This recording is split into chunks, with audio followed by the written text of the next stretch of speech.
روز بخیر بینندگان عزیز، امروز 8 ایول است و سرخط رویدادها را از استودیوی مرکزی رادیو آزادی تقدیمتان میکنیم. در دقیقه بعدی در برابر دیگر موضوعها از آن میگوییم که تاجیکستان برای رفع تهدیدها از افغانستان از سازمان پیمانی امنیتی دسته‌جمعی کمک خواست.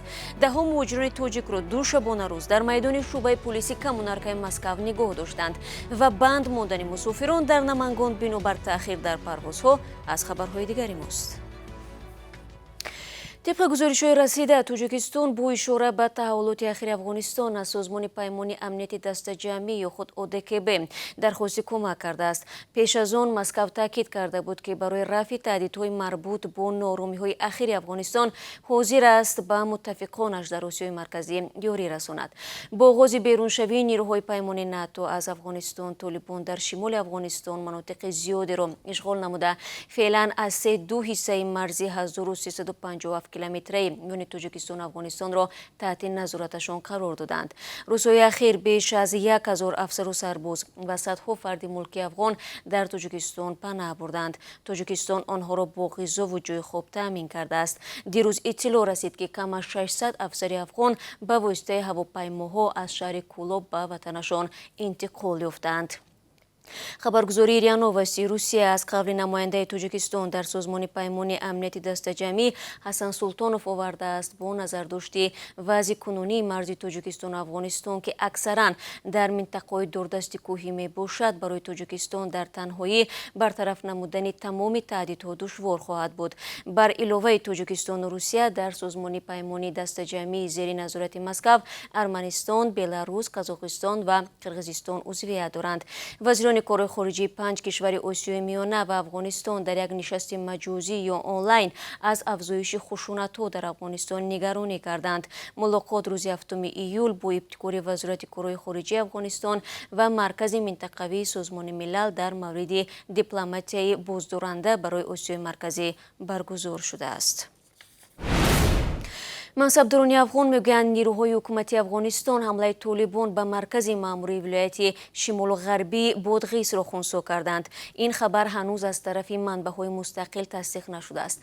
7 ایول طالبان به شهر قلعه نو مرکز ماموری ولایت بادغیس حمله کرده قرارگاه پلیس و ریاست امنیت را اشغال نمودند. والی بادغیس حسام الدین شمس به رادیو آزادی گفت طالبان با خسارت کلان به عقب نشینی از شهر وادار شدند.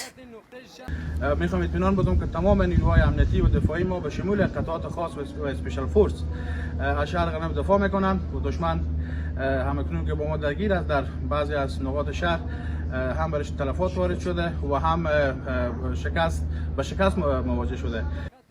عادتاً هم حکومت و طالبان تلفات جانب مقابل را از حد بزرگ نشان میدهند. به گفته والی بادغیس و زیر نظارت است و مردم به خانه‌هایشان برمیگردند، ولی بعضی ساکنان محلی میگویند که برخوردها تا حال خاتمه نیافتند. تفصیلات بیشتر رویدادهای اخیر افغانستان را بینندگان عزیز میتوانید در سامانه رادیو آزادی پیدا نمایید.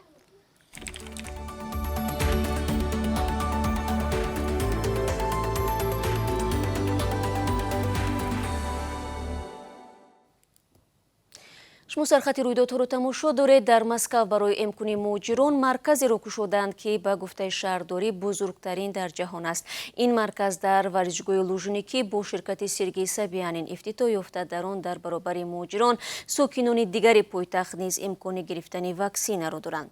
مرکز نوتأسیس در یک روز میتواند به 15000 نفر خواهشمندان گرفتن واکسن خدمت رساند. سرگئی سابیانین میگوید در این اواخر طلبات به واکسن زیاد شده است.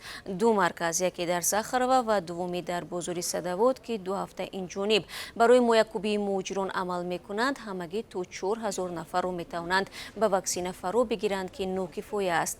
مهاجران تاجیک نیز به رادیو آزادی شکایت داشتند که برای گرفتن واکسن مجبور میشوند ساعت‌های زیاد نوبت پایند. برای مهاجران واکسن یک دفعه اسپوتنیک لایت استفاده شده نرخ آن 1300 روبل را تشکیل میدهد.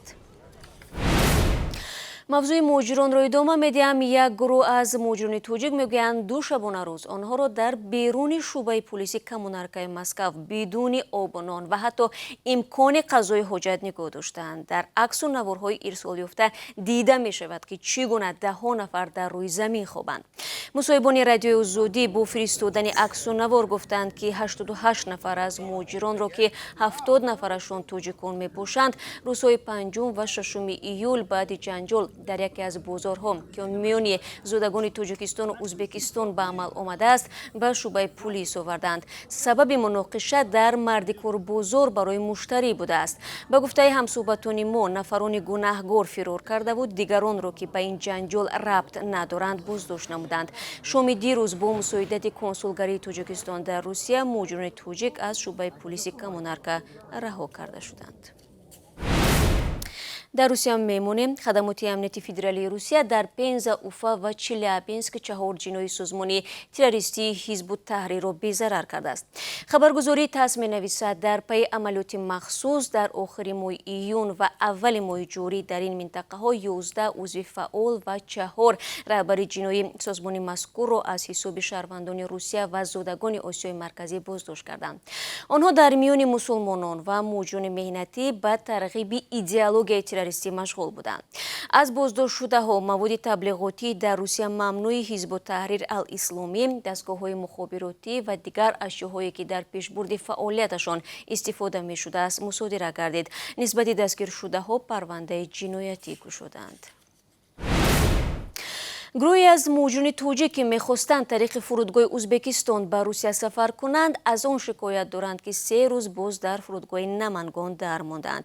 ин муҳоҷирон бо ирсоли навор аз назди фурудгоҳ мегӯянд онҳо бояд 3 рӯз пеш аз ин фурудгоҳ парвоз мекарданд, аммо ҳар рӯз парвозашон ба таъхир гузошта мешавад. муроҷиатҳояшон ба фурудгоҳ барои таъмин кардани онҳо бо меҳмонхона ҳам натиҷа надодааст. маълум нест ки ин муҳоҷирон аз кадом ширкат билет хариданд. бархе аз дигар корбарони радиои озодӣ мегӯянд барои гузаштан аз марзи ӯзбекистону тоҷикистон марзбонони тоҷик аз онҳо пул талаб мекунанд. дирӯз дар маркази миллии тестии тоҷикистон даври асосии имтиҳонҳои дохилшавӣ ба донишгоҳҳои кишвар ҷамъбаст гардид. барои ширкат дар имтиҳонҳои марказонидашуда беш аз 103 000 нафар номнавис шуда буданд. масъулин мегӯянд ин бор низ мисли соли пеш ҷараёни имтиҳонҳо аз ҳамаи марказҳои имтиҳонӣ ба таври онлайнӣ тавассути камераҳои назоратӣ дар маркази миллии тестӣ пахш гардид. қарор аст натиҷаи имтиҳон рӯзи 20 июл эълон шавад. дар айни замон 12 июл даври иловагии имтиҳонсупорӣ доир хоҳад шуд.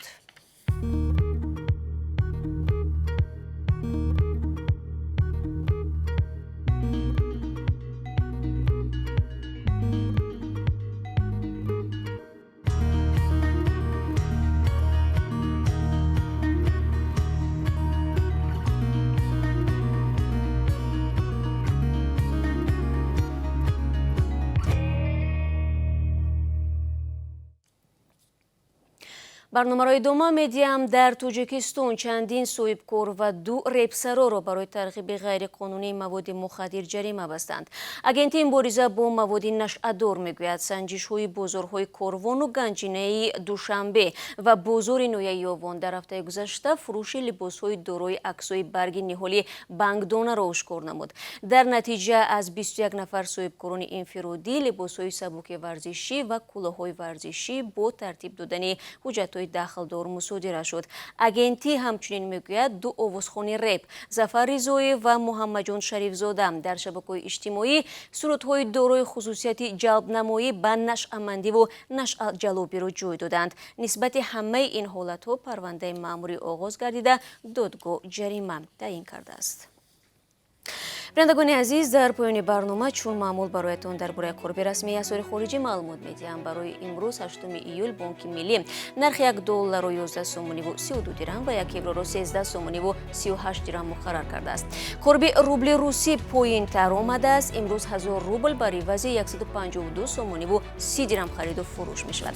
бинандагони азиз, бо ҳамин нашри навбатии сархати рӯйдодҳоро ба анҷом мерасонам. агар хабар ва ё наворид доред ки мехоҳед бо дигарон дар миён бигзоред, лутфан барои ман фиристед. фардо дар ҳамин соат нашри навро тақдиматон хоҳем кард. то дидори навбати худро эҳтиёт кунед ва худо нигаҳдор.